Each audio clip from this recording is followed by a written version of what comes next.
Kumusta mga idol? Welcome back to my channel.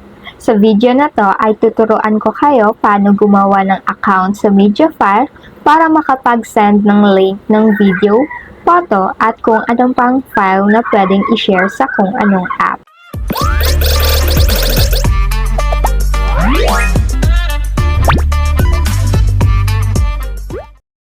Una sa lahat, buksan muna natin ang browser app at isearch ang mediafire.com.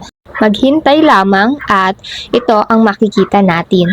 Pindutin ang sign up button sa mga wala pang account at scroll down hanggang sa makita ang get basic para sa free account at pindutin ito.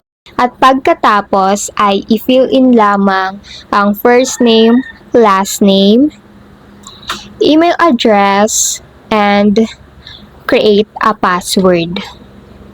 At pagkatapos ay pindutin ang box na I have read and agreed to the privacy policy and terms of service. Click account and continue para maging successful at kompleto ang registration sa Mediafire account. At ito ang makikita natin.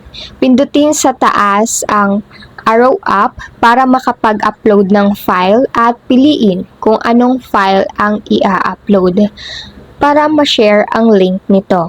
At pagkatapos ay pwede nyo na makopy ang link at ma-share ito sa kung kanino nyo isi-send.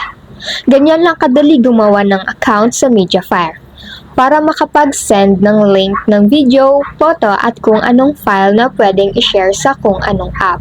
Kung may mga katanungan pa kayo, just comment below at huwag kalimutang mag-subscribe para sa mga susunod pang tutorials. Salamat sa panonood!